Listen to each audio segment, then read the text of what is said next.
on to some Ahsoka. Ahsoka. Oh my God, yeah. Ahsoka episode 6. Yes, this is going to be Craziness.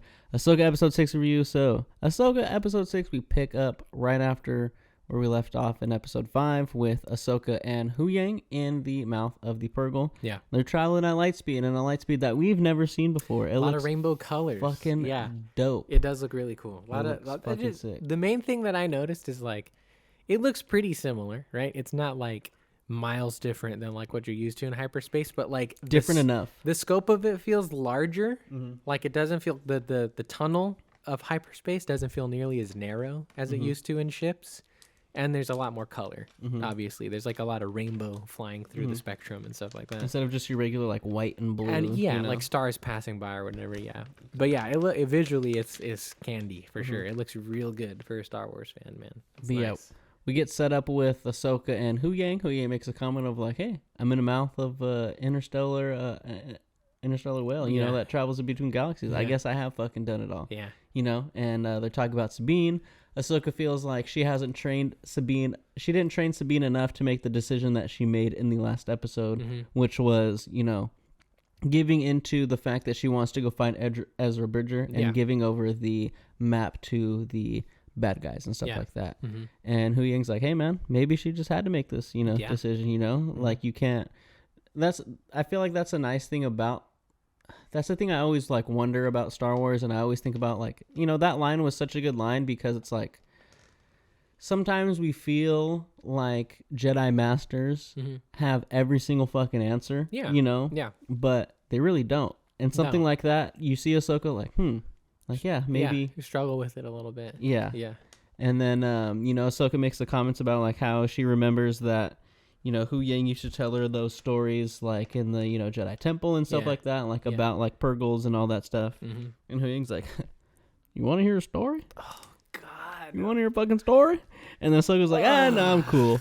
I'm cool." But then he's Yeah. like, "You want to hear a story?" Yeah, I know, And so yeah. she's like, she's down. And then They he's have like, some back and forth for a little bit, and then yeah, before we cut to the title scene. what does before we he see say? Like the Ahsoka. stories of like the galaxy, like part 1, 2, and 3 and stuff like that. Yeah, he talks about like those used to be some of your favorites or whatever. He's like, I think he mentions like how many there are, and Ahsoka says like one was always my Part one is favorite or the best. whatever. Yeah, So what is it? So that is for sure like a trilogy reference. yeah. in She's Star Wars. I imagine she's saying New Hope is the best one, which is like an easy answer because everybody's nobody's gonna talk shit about the very first Star Wars movie. See, okay, but is part 1, 2, and 3 the trilogies, or is part 1, 2, and 3 the first 3 Star Wars movies that came out?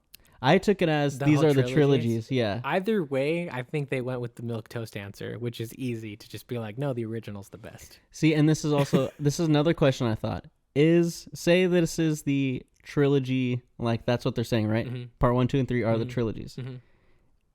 Are they going in order of the way the trilogies came out, or are they going in chronological order of the history of the trilogies? So, Clone War stuff being part 1, New Hope and stuff being part 2, and then sequel trilogy being part 3.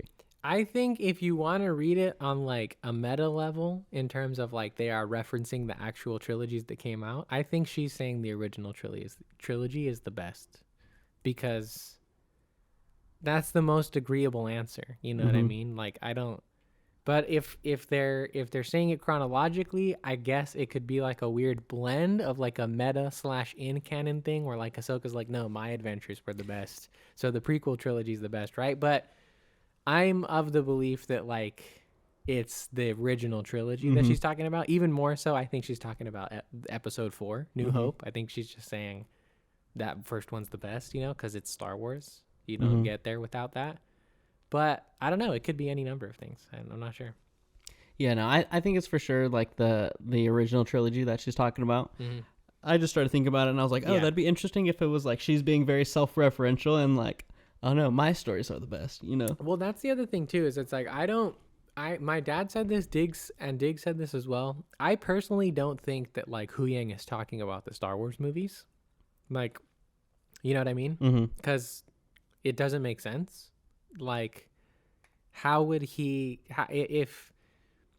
If the movie, whether he's talking about them as trilogies or if he's talking about them as individual movies, like Hu Yang's not there to like document the original trilogy. Like, I don't think he's necessarily talking about the movies and like really talking about the actual movies and like, hey, this is what goes down in the eras of like what I'm talking about, because we're not even to the sequel trilogy yet. I think it's more so of like the generic stories or the story names for the sake of Star Wars, like in like this episode that we have are going to be the stories of blah blah blah, part 1, 2, and 3. But I do believe that is like Dave Filoni or whoever wrote in that trying to be like, oh, let me reference the trilogies in this very vague way where only real Star Wars fans are gonna pick up on that. You know? I agree. That's what I'm saying is like, I think it's a meta reference. I don't think Hu Yang literally has the Star Wars movies like cataloged in his memory. No. I think it's a very meta reference for sure. Because that's what I'm saying is like, my dad and Diggs were both going back and forth in the when we were talking of like damn, so what, Hu Yang just knows all of Star Wars? And I was like, no, he doesn't. That makes no sense at all. Like, within the canon, it makes no sense. Like, it's very clearly, to me, just like a meta reference of like, which one's the best? Like, But then it makes me wonder, like, in them writing that reference, what are they labeling 1, 2, and 3? You know? Like, what did they have in mind of like being part 1, 2, and 3? Again, I'm of the mindset that it's the original trilogy, even more so just the original movie, because I would also imagine that like that's the answer Dave Filoni would give. I doubt he would be so bold as to be like, no, my stuff's the best, or like prequel era's the best. You know what I mean? Like, I think in general, like, regardless of who you ask, people might have their favorites, but everybody's going to give props to the original trilogy. Oh, yeah. Because it's Star Wars, man. Like, you don't have it without those movies, you know? So, I think he's referencing the OG stuff. But, oh, yeah, for sure. But all of that pre-talk leads up to, like, one of my favorite lines ever spoken in Star Wars, which is we finally hear the tagline that we've seen for fucking 50 years at this point, spoken out loud. And Ahsoka gives in after their little banter, and she's like, you know what? I think I will take one of those stories, right? And Hu Yang fucking, all right, very well. A long time ago, in a galaxy far, far away. Dude, so I was like, oh, dude, tears started forming in my eyes. I started freaking out, dude. It was amazing. It was so beautiful because it reminds me of like a Charlie and the Chocolate Factory or like a Grinch, right? Where right before you get the narration of like, this is the world we're entering in. And it felt like that. It felt like we were... like story time. Yeah, it felt like we were entering a story.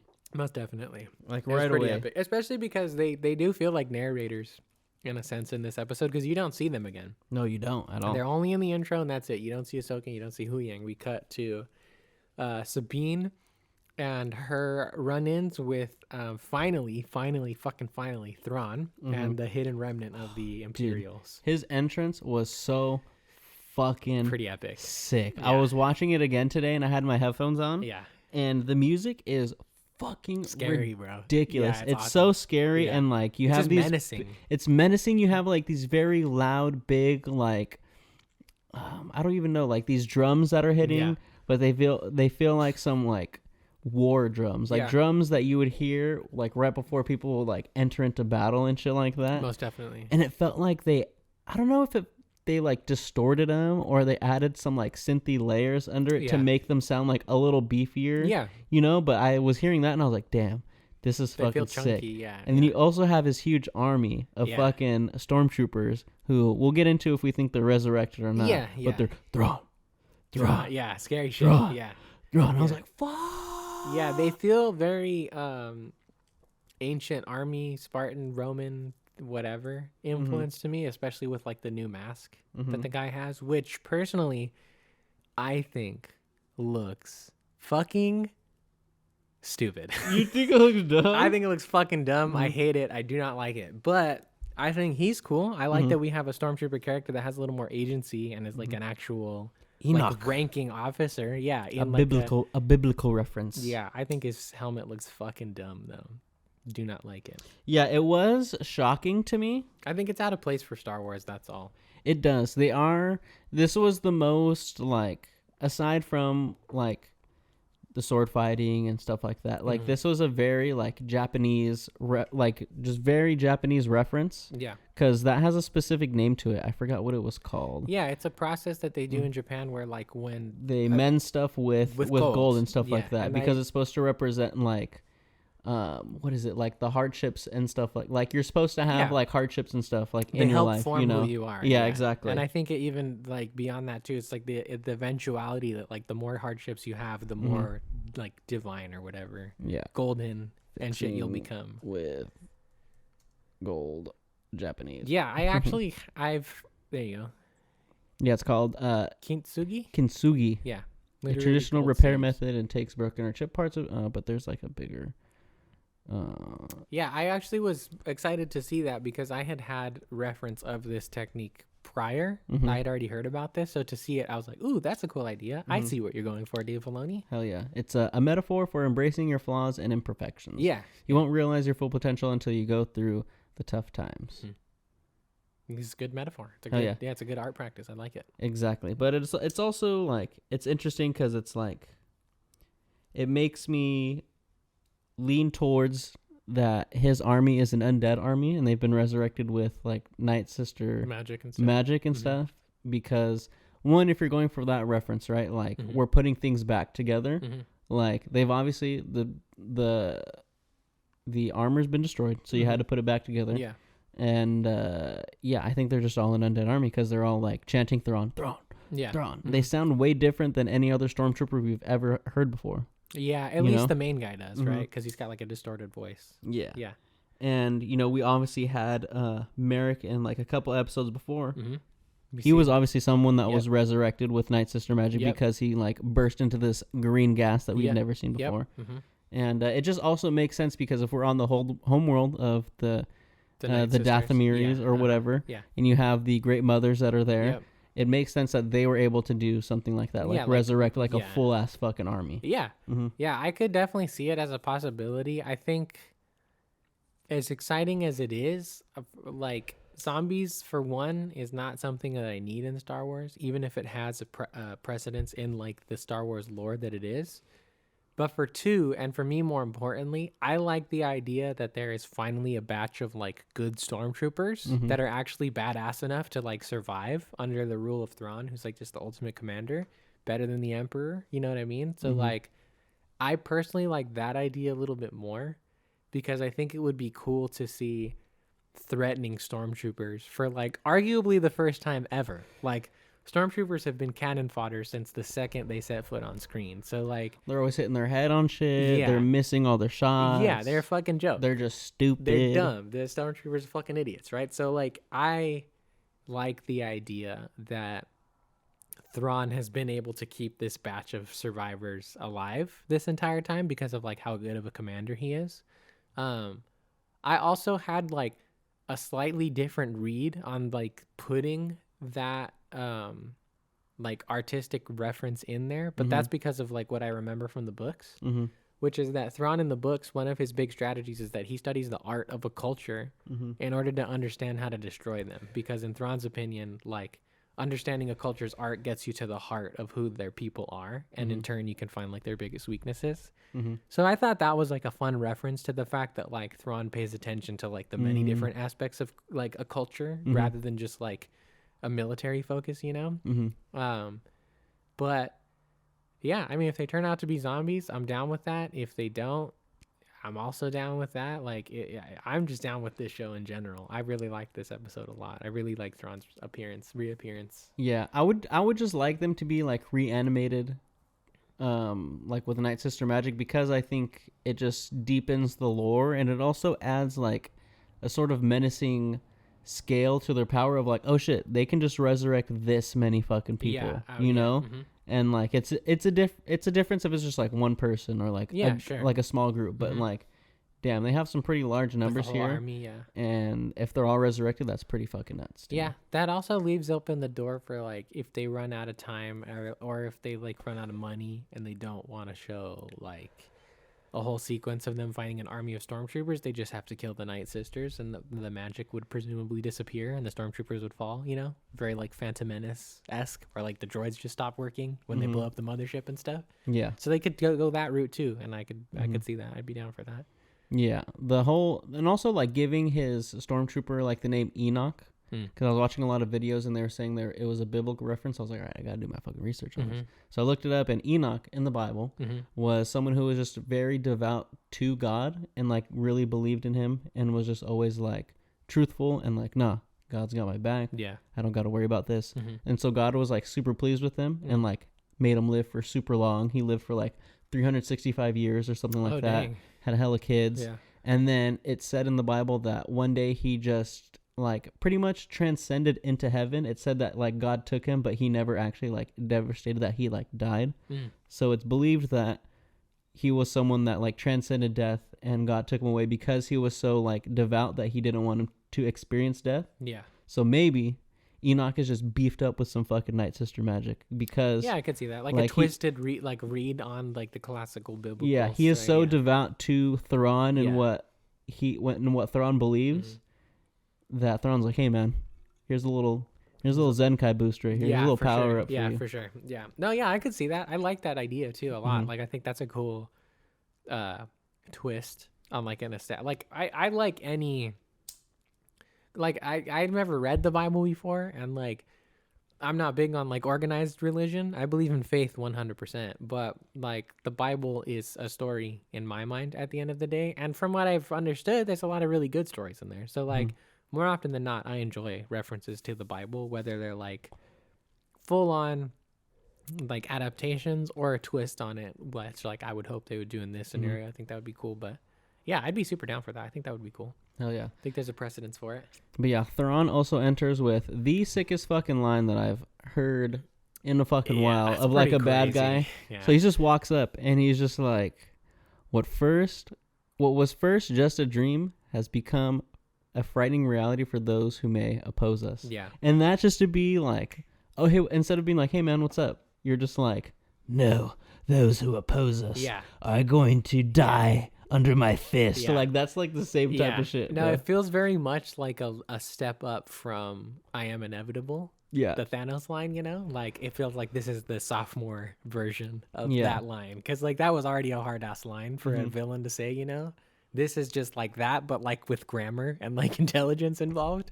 And I like it a lot. I agree. It's pretty it's pretty damn good. Thrawn's like, hey, I love sentence structure. Yeah. So here's what I got for you. Yeah. No, he is. He's the only member to be double casted, which is a feat of his own. Everybody else was recasted, and he is the only one to play him live action and animated. I guess with the exception of Zeb, but Zeb is also technically animated in the live action as well. Yeah. So take that for whatever point you prefer, but he's doing a fantastic job. Oh, dude. I think he's absolutely amazing. I think he's killing it. He's like for people that haven't seen like Rebels, I think he easily just automatically goes up into like one of the top villains like already just because of how menacing it is. He is, you know, how methodical he is. You can tell just by like the way he talks and like his plans that he have. Yeah. When he is talking about how he lets Sabine go off on her own to go find Ezra. Yeah. He's honoring, the deal that she had with Balin and whatnot. Kinda. Yeah, kinda. And so basically, he's just going to send out some troops to help Balin and Shin kill her and Ezra once she finds Ezra. And he's just like, send out two squads, blah, blah, blah. Morgan was like, whoa, don't we need more? And he's like, no. Yeah. Yeah. We lost a lot of people already. Yeah. If they get stranded or if they die, doesn't fucking matter. Yeah. We just need to get out of here. So two's fucking good. Yeah. And that was just like, whoa, okay. Yeah. Because he's not taking shit. He's just automatically like, nah. And he has like a reason to his, plans, Yeah. He's not just trying to go over the top and being like, oh, yeah, let's send everybody so we can just murder them. Yeah, he's just definitely. like, our first priority is to just get the fuck out of here. Yeah. So whether they die or they don't die, I could give less of a shit. Yeah, I will say this is like the more and more the season goes on, the less and less I would recommend jumping straight into this without having Rebels reference at the very least. Mhm. Because, like, you're right. Like, the writing there is good enough and the acting there is good enough for you to feel that, like, Thrawn is a menace Mhm. coming into this blind, but it's nowhere near as satisfying as, like, watching this and experiencing this as the return of Grand Admiral Thrawn. And, like, yeah. Yeah, dude. Like, oh my God, he's killing it so hard. Like, the acting is on point. Lars. Visually, he looks really good, Mhm. I think, which, like, I was a little worried about. Like, I was wondering how they're going to pull off a blue dude with red eyes, but he looks scary. Like, Yeah, he he doesn't look does. goofy. He doesn't look like a blue man group. Like, He does he got a little looks scary. He does got a little belly. He does got a Yeah, little belly but on him. that's part of his suit. That's Yeah. not his, like, physicality, if I'm not mistaken, because all of the admirals get the belly when they put the suit on. It's just how the uniform is, I think. But yeah, I like what they're doing a lot with Thrawn. I was super down with what they did with Sabine immediately after. I thought her little cow Mando escapade was cool when she got to, ride on the thing. She has her cape, using all of her shit, lightsaber blast or whatever. Great fight scene, super cool choreography. I was really down for that. I liked that. I was glad that we finally got a little bit more insight into what's going on with Balin. And I am a little confused as to what's happening, and I'm, like, also slightly worried at the same time, but still intrigued. At the very least. Yes. Yeah, because in this episode, Balin starts to make reference to some ancient thing that is calling out to him to end the cycle of the light and dark battling against each other, and this constant Jedi rise, dark side falls, dark side rise, Jedi fall, blah, blah, blah, over and over again. And I don't know what they're referencing. The only thing that comes to mind for me in terms of what they could pull for, like, the EU is Abeloth. That's what I was researching, and that's what I was hearing too. But I was like, "Damn, that is like that's a little too crazy." I think for where we are. Personally, I think that's insane because, like, Luke Skywalker at, like, maximum EU power has a hard time fighting Abeloth. Like, that's a hard fight for him. I think it'd be a hard sell if, like, all of a sudden Ahsoka Tano could take him. You know what I mean? Even where she is now is, like, Ahsoka the White.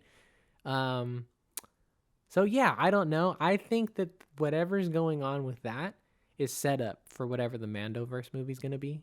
I think, like, whatever thing that Balin is trying to get to is going to be the ultimate evil or the ultimate MacGuffin or whatever of whatever that Mando movie ends up being. But yeah, I don't know. We'll see. Like I said, I'm intrigued. I personally see the seeds being planted of, like, Shin turning back to the light, or maybe turning to the light for the first time, or at the very least disagreeing with her master and what Thrawn is doing. Yeah, because she does kind of have, like, she is taken back a little bit when they first let Sabine go. Yeah. And then she's like, she's on a fool's errand, and then Thrawn's like, "Yeah, cool, you guys can just go and murder her." Yeah. She's like, "Whoa. Yeah, like, she's aren't you gonna honor, like, your promise to her?" Yeah. And he's like, "Yeah, we are, but we kind of are, but we're kind of not. Yeah. We're gonna let her find Ezra, but when she finds him, kill both of them." Yeah, she has, even though she's, like, fighting for the, like, wrong cause, like the bad side or whatever, the dark side, she has, like, moral integrity in the sense that, like, she doesn't want to dishonor deals. She thinks it's wrong to backstab people still or whatever, blah, blah, blah, right? So yeah, I don't know. I could see her, again, at the very least, maybe not becoming, like, a full-fledged Jedi or anything like that, but disagreeing and going against Thrawn and, like, maybe Balin, depending on where he ends up lining up. Because for him, right now, it's still a mystery to me. I don't really know where he falls on the spectrum of light and dark. I'm pretty confused. I don't think he's fully light. I don't think he's fully dark. I'm like, from the dialogue, I feel like he definitely considers himself more than a Jedi, right? Yeah. Because I think he literally says it, right? Or he says it to Shin, yeah, because she mentions, like, "Oh, like, do you know the one she seeks after?" And he's like, "Bridger, nah, like, he's a young, a Boken Jedi. Great term. I'm glad we have something now. Exactly. Yeah. And she's like, "Oh, like me," and he's like, "No. You're meant to be more than a Jedi." Yeah. So, yeah, I don't know. Like, I'm like you. I am very intrigued. I'm interested. I have been interested because I think they are like some of the more interesting characters, like new characters that we've had introduced like in quite a long time, you know? Mm-hmm. So I definitely want to see where that goes. I do agree as well. I think Shin is probably going to turn back or turn against, Balin at some point, because even like a line like where Balin's talking about the stories and she's like, hey man, maybe stories are just fucking stories. That exactly. Is like, to me, that is a big, it's a small line, but I think it's also a big line because those are, I think, ideals that I think they disagree on. Those are big ideals that they very much disagree on and clash with each other on, like. See, but then like Balin's reaction to her response also again keeps me confused about him, because when he talks about it, he seems very like fearful or like he believes in the stories very much. And then she gives her counterpoint and he's not like, no, you're a stupid Padawan. He's like, yeah, you might be right. Shut the fuck up. Yeah. You know what I mean? He's like, yeah, hey, I could be wrong. So like he's confusing in terms of where he's at. He does very much seem to me like a gray Jedi. Honestly, or like a gray force user, whatever you want to call it, because like Ahsoka's not a gray Jedi. She's not. I'm sorry. Ahsoka the White. She's not. Even when she was Fulcrum and Abba, she's not a gray Jedi. She's a Jedi. She fights for good, very clear and plainly. Like there's nothing gray about her. Yeah, she's a black and white character, and she falls on the white side of things. But Balin, on the other hand, might be the first true gray Jedi that we have, because he is kind of like bound. It seems from what he set up in terms of what he said his goals are, it seems like his path is purely based on, I will do whatever path the Force takes me on to get to this point that I feel it's calling me to, which will help me bring true balance to this cycle of light versus dark, which seems very gray to me. I think I can see that. I personally, like, when I read his character, I feel like he is a little bit more leaning more on the dark side, just because I feel like everything to me, every time when he's talking about his plan, it always comes back to like a certain amount of power that he has to try to obtain. When he's talking about like when Shin's like, oh, maybe we should like when we're gonna like when we side with Thrawn, like blah blah blah, and he's like, oh, that kind of power is like fleeting. It's like what I'm talking about is true power. Exactly. And then when she's talking about, oh, maybe we should leave with them, and he's like, no, like they're leaving like a certain level of power here. Like, don't you feel it? So I think to me, like, I feel like he's a little bit more on that dark side. Where he's just like, oh, I'm trying to be I'm trying to do what I'm trying to do for my twisted sense of like, oh, this is good. But I need this power to fucking get there, you know? And that's the difference, Yeah, no, I agree. Because, like, what I was going to say as well is it's like, I think he sets up his intentions on the surface very well of, like, I'm doing this for that. There's, like, there's a grudge that he has against the Order or against a particular Jedi. Maybe it's Anakin. Maybe it's something to do with those Arabesh tattoos that you sent or whatever. I don't know, but there does feel like some kind of personal level to his quest that hasn't been revealed yet. Like his motivation, you know what I mean? Like I think his motivation doesn't feel like it comes from a centered place. It feels like it comes from a place of like fear, resentment. Yeah, exactly. He has a grudge. He's got a grudge against someone or some group of people or something that I assume we probably know from Star Wars history. So, well, I think it is the Order, because like when him and Shin have this like moment when they're like inspecting like the freaking people that fucking Sabine killed, like the new people that we see on this new planet, and she's like, oh, do you miss the Order? And he's like I miss like the idea of it, and like I think what happened with him, right? So he saw the Jedi Temple burn. He saw like the change that they went through. He was probably brought in as a Padawan and trained to believe that he's like, I'm a peacekeeper. I'm meant to do this, meant to do that. And all of a sudden there's this sudden shift and like, oh no, you got to be a warrior, which goes back to like the previous episode of like, Ahsoka going back on her past and Anakin explaining to her like why he has to teach her stuff like this. Like maybe he didn't get taught that. Maybe he was very much kept in like the dark of like, oh no, everything's all good. Like, don't worry about it. This is, we're still peacekeepers. Like a shock to him or whatever. Yeah. Especially when like when everything you believe is on everything you see, you think to believe is on your side, is all of a sudden just your enemy. Yeah. You know? Yeah, I could. I wonder like how old they have him in mind, you know, because like I'm curious to see how old he would have been when the like order actually fell. Because yeah, I don't. He again like there seems to me, it almost feels like there's something more personal beyond just like, oh, I hate the order for lying to me about what was really going on. Like whether he just took it more personally, or whether a character or the council or something or other did something personally to, like, I could almost imagine him being a Dooku type where like maybe he started to feel the uneasiness and like brought it to the attention of the council, or tried to go to a Jedi master and was like, hey, this shit feels off, and they're like, shut up, you're fine, like don't worry about it, like whatever, you know what I mean? So yeah, I don't know. I one thing I thought that popped into my mind and why I brought up like the question of his age is like, one thing that I think would be cool that like I don't think they've really explored yet is it's like, what if Baylan Skoll was in charge of training younglings at the Jedi Temple?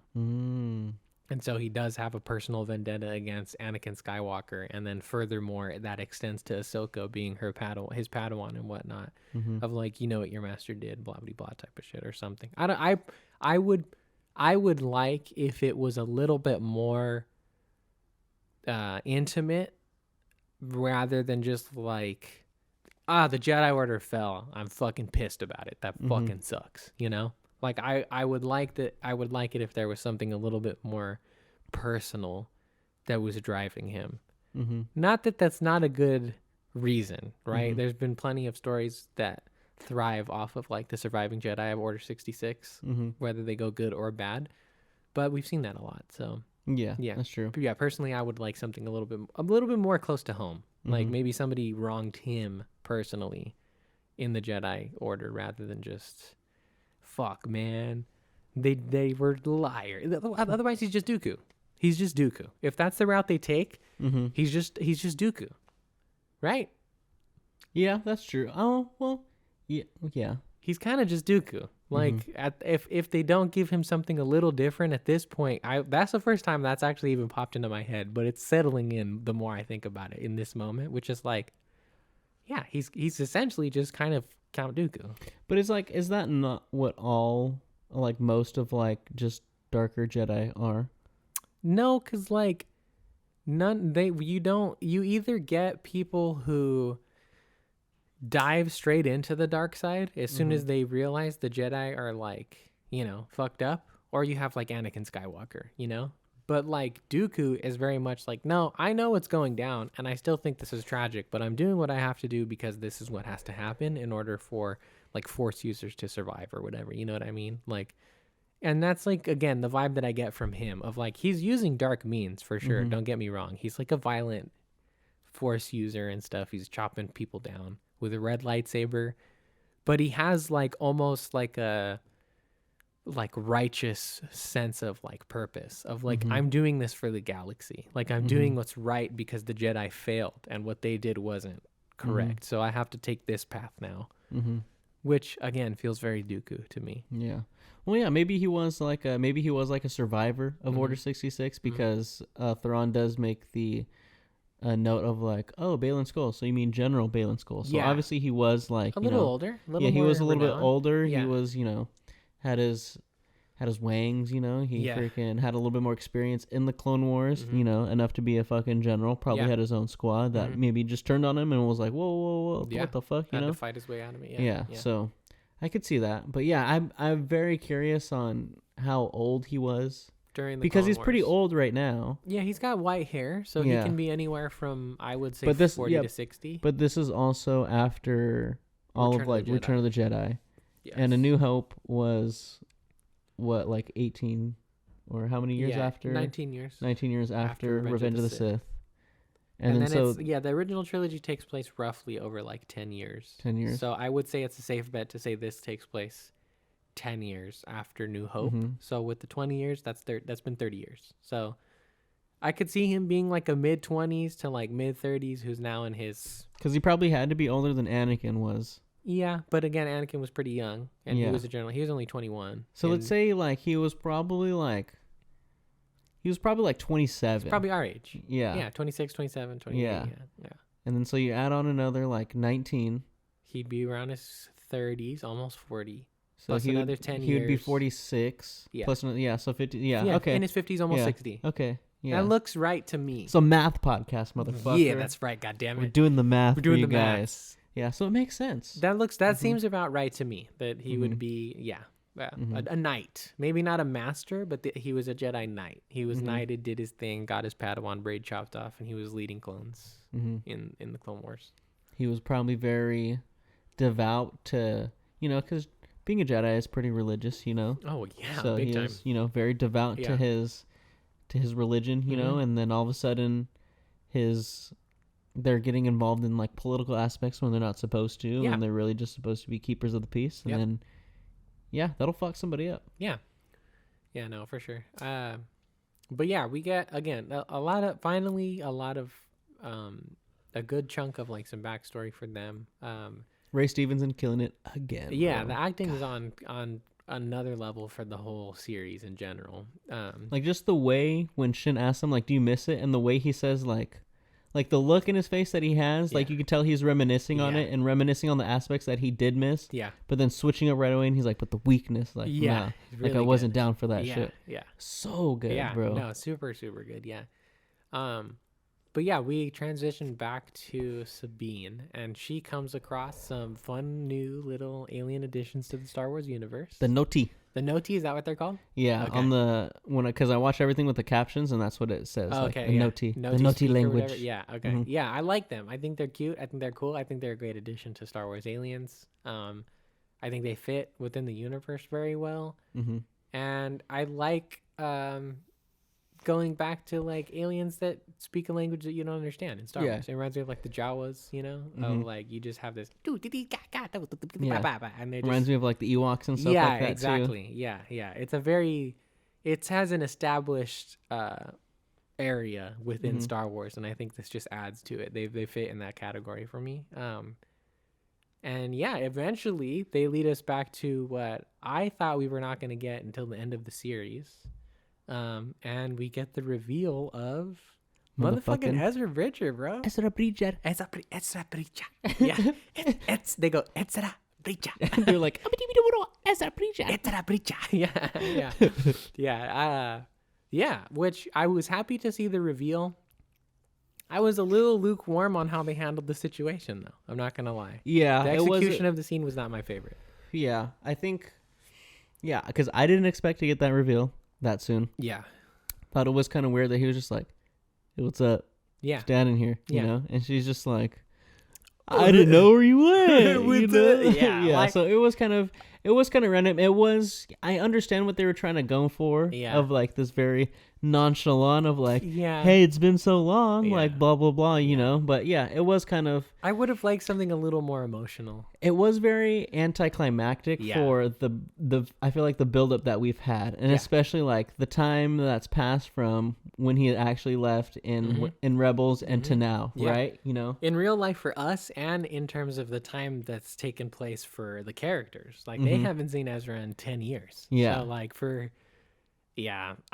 I was a little let down by the emotional impact of the moment. I would have liked it if it was a little bit more just emotional. Like it did feel very sarcastic to me, which like you said, you're right. Like it fits with the characters. I get what they're going for. Sabine and Ezra always had a very jokey, quippy relationship. So like it feels very Rebels for sure. I'm not denying that. I think Ezra feels good. I think the casting feels right. His eyes look weird as fuck to me, but that's just something I'm going to have to get used to.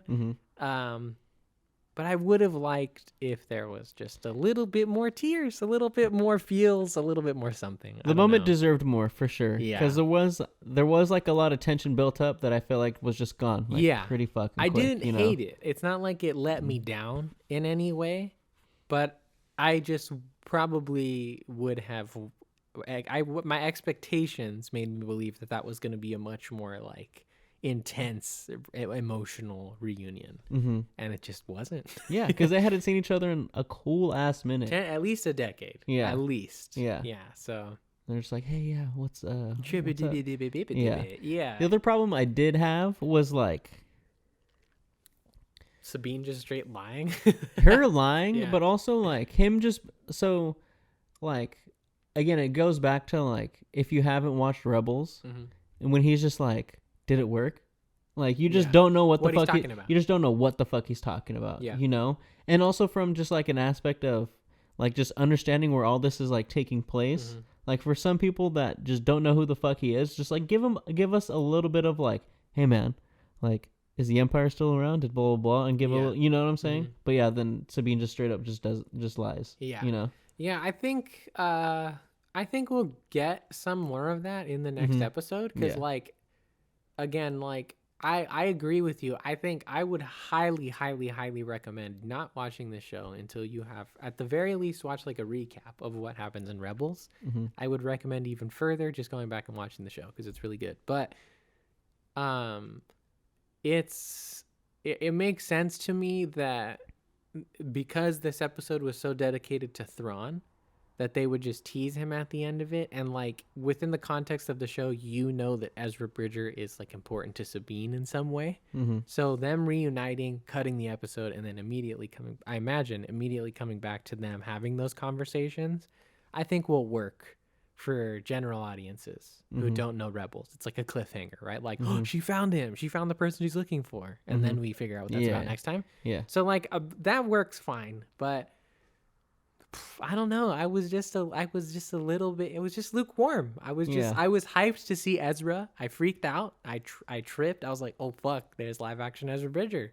And again, the actor really sold it for me. But yeah, I don't know. Maybe we'll get in the next episode. Maybe this was just the initial response that they had based off the trauma that they've both gone through. You know, they just revert back to their relationship when they were teenagers or something like that. But yeah.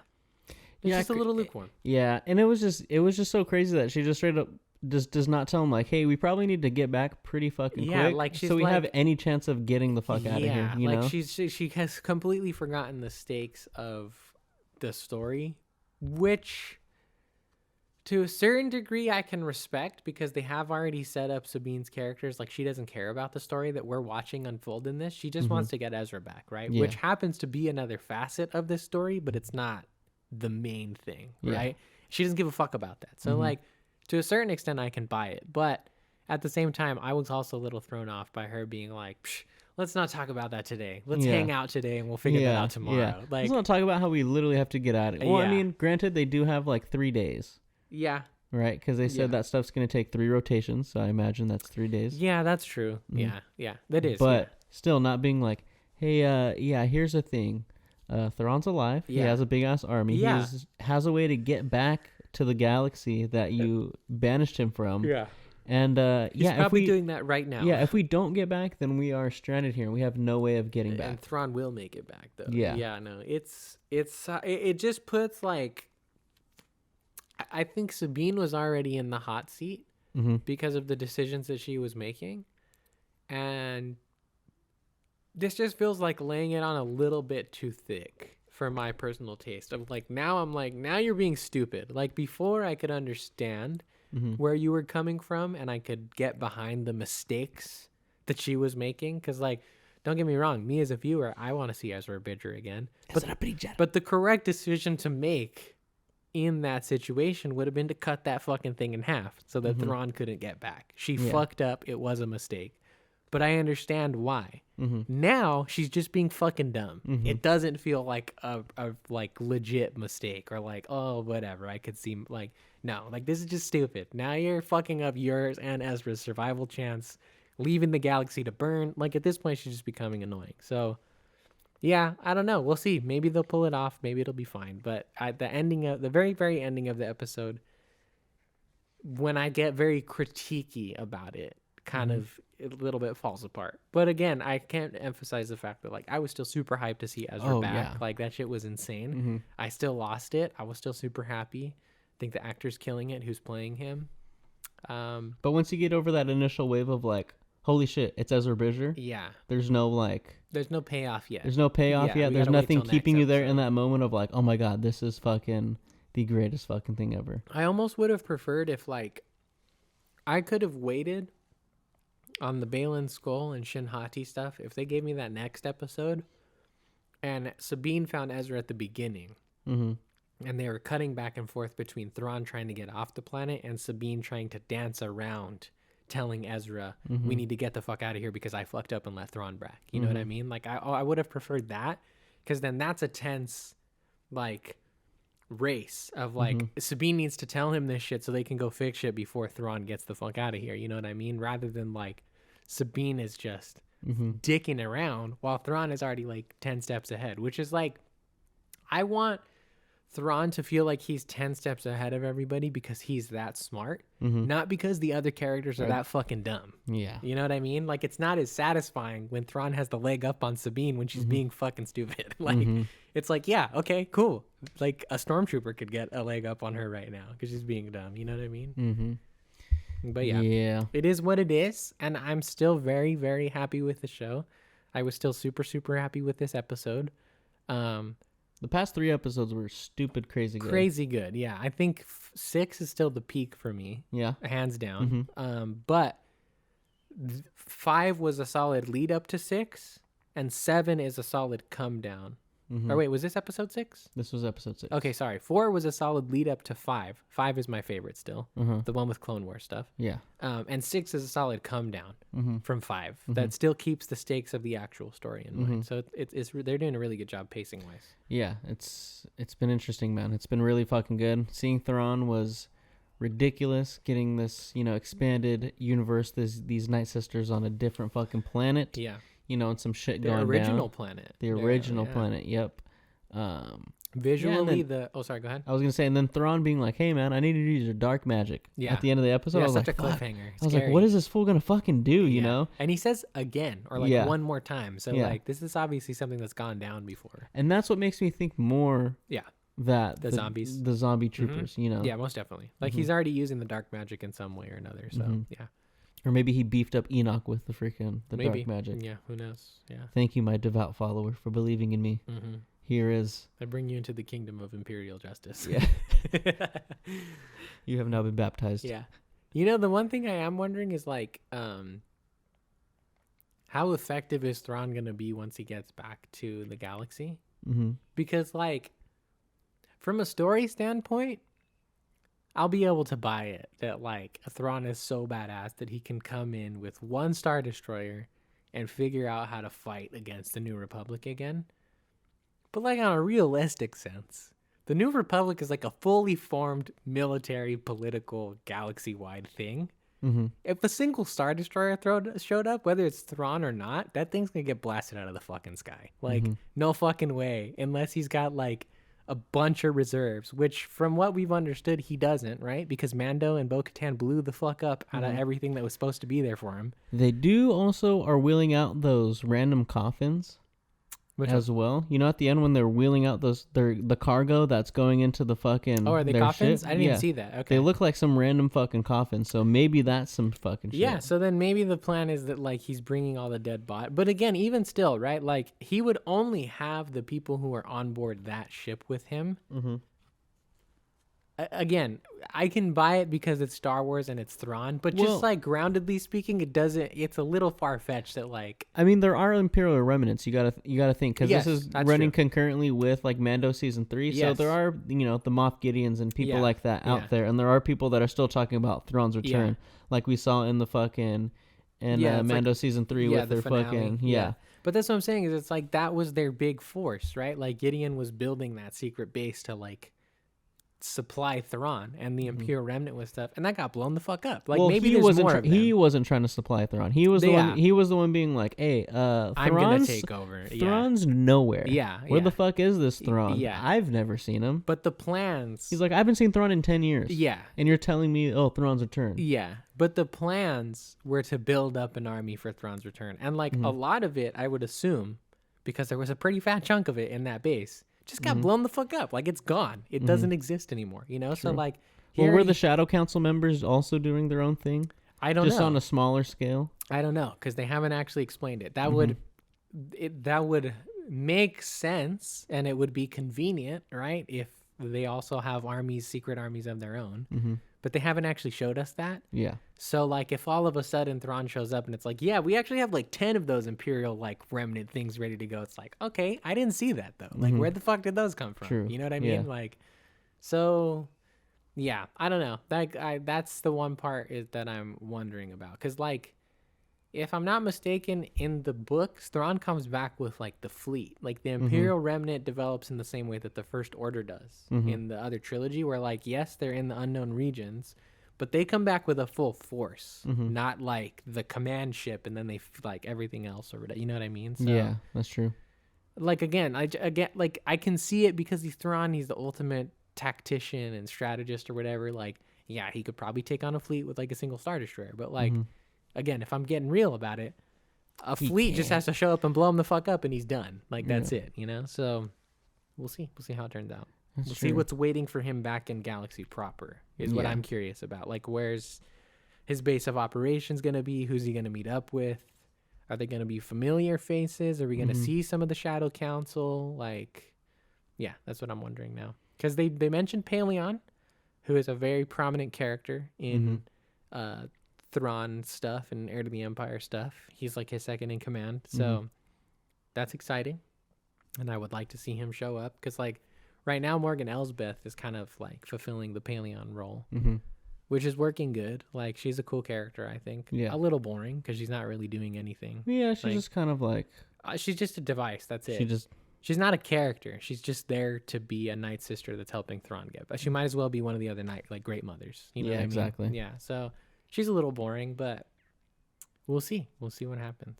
I'm very excited still to see the last 2 episodes. Yeah, I'm excited. Yeah, because I just don't know where the fuck this is going. I feel like I felt like this the whole season of like I don't know where this is going, but I'm okay with it. That's been its biggest strength, I think, is that we don't have an idea, even though we have like source material for it with like the Heir to the Empire books. We don't know where anything's going. Like they've done a really good job of keeping us on our toes. We don't know what they're pulling from, and they could pull from random stuff and also just alter it as well, you know, because they can. And yeah, I don't know. It's been really great.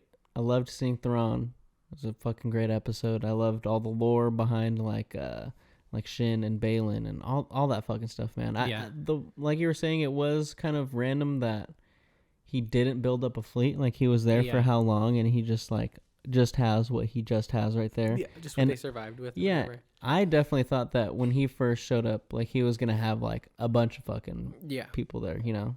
And it is interesting that he's just like right away, like, hey, I'm just trying to get out of here. Yeah. Like I'm not trying to like you're in this whole new galaxy, and you're not trying to like.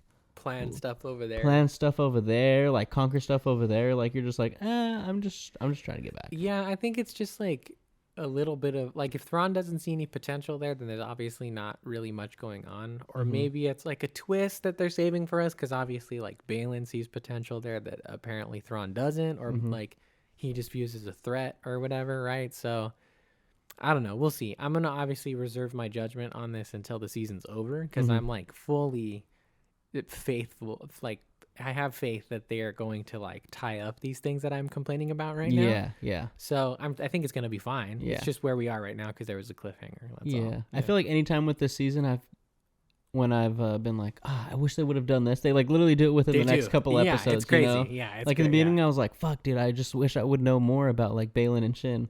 And like progressively, they're just like, oh yeah, here's just more. Yeah, and I'm just like, oh okay, I just gotta wait. I just gotta be patient. That's all it is. Yeah, it is a season that's not wasting time. Young Padawan. Patience, young Padawan. Yeah, it's a season that's not wasting any time, but it's also not like giving you stuff too early for sure. I think, are we just so used to like every time there's something that comes out, like all the characters are just like, hey, this is what I'm doing, and this is what I'm trying to do, and this is what I'm looking for. Yeah, I think like in the mediums that like we enjoy watching, I think that's pretty common. But I at the same time too, like we obviously have seen enough other stuff that works differently than that to have the expectations that we do to want them to be better, right? So like, yeah, we're used to a certain level of like handholdiness in movies, but we also come to expect more. So like, I think you and I are in the same limbo space of like, fuck, I really like what I'm watching, but I also don't know this feeling of like not knowing what's gonna happen next. Yeah, exactly. Yeah. Exactly. Yeah. But damn, what would you rate this episode? Because last one was a 12, right? This is I gave the last one a 12. I gave the one before that an 11. Mm-hmm. This gets a 9. This gets a 9? This gets a 9. Yeah. Yeah, because this is the first time I have personally had doubts. Mm-hmm. That's the only reason why. Maybe those will be cleaned up and this will go from a 9 to a 10 when I watch the next few episodes. But right now, up until this point, there hasn't been a single part of me that's been like, I don't know. But right now, there is a little bit of me that's like, I don't know. I don't know. Yeah, I would agree. I would give it probably like, I'd probably give it like a 9.3 or something like that. Okay. Like I really enjoyed it. But yeah, again, there was just some points where I was just like, I don't know. I don't know. Yeah. I don't know. Yeah. Yeah. Like I thought I liked being introduced to a new planet, but like there was just also nothing going on on the new planet. Like, you saw some cool creatures, like Thrawn was there and Ezra was there, but otherwise saw some statues. Yeah. Like I think a very lackluster introduction to like a new galaxy. And also beyond that too, like a really big pillar in the new Star Wars canon, which is like the Dathomir and the Dathomiri. I forget how you say refer to like all of them, but that culture is like really big now in modern Star Wars canon because like obviously you explored a lot of it when Clone Wars started coming back with Maul and like Savage Opress. You get a lot of it with like Marin and the stuff in the new games and everything, right? So I agree. Like I would have liked it. They didn't have the feeling that I get of going to a new planet in the Star Wars movies proper, even the sequel trilogy. I think even the sequel trilogy is better at like, look at this new planet. This is completely different this is an alien planet. It just felt like a section of Earth. Yeah. Like I could very much see it just being like an ancient unexplored section of Earth that was just like barren and had ancient statues. Yeah. So exactly. I agree. That part's a little lackluster too. It didn't give me like oh my God, this is a new fucking planet. Yeah. The only part that gave me that was when they were like, oh, this is where the Purgles come to like finish like that was awesome. That was like the graveyard. Yeah, this is like the end of their migration. This is where they come to like die and stuff like that. Seeing the graveyard is a little hardcore, but yes, that was good. That was nuts. I was like, oh my gosh, okay, here we go. But then you get there and it's just like, here's a few statues. Yeah. That made the orbit of the planet more interesting, but not the planet itself. I loved the view of like the first time you see the actual planet is you're like inside of the fucking spaceship and you're like looking through like what they're looking to, you know, the window and stuff like that. So that was cool. I thought that was like a great shot. But yeah, there was just not much to look at. It was just like Sabine running into those those bandits was cool. Yeah. But then I was just like, where the fuck did they come from? It felt like an excuse for a cool fight scene. Yeah. Which I was down with because I thought the fight scene was very cool. Yeah. But it was definitely nice. A little it felt like a random encounter in a video game, you know? Yeah, exactly. Yeah. But yeah, it was cool. Like a 9.3. It was still good. But yeah, just a few things where it's just like, you know, if we're critiquing and if we're being quite honest here, it's like, hey, you know. It was the least perfect out of these last 3 practically perfect episodes that we saw. Exactly. So, like, it's not like a hardcore critique. We're being pretty light on it still, but we have to give it something. Exactly. We got to give it a little bit of real critique. Yeah.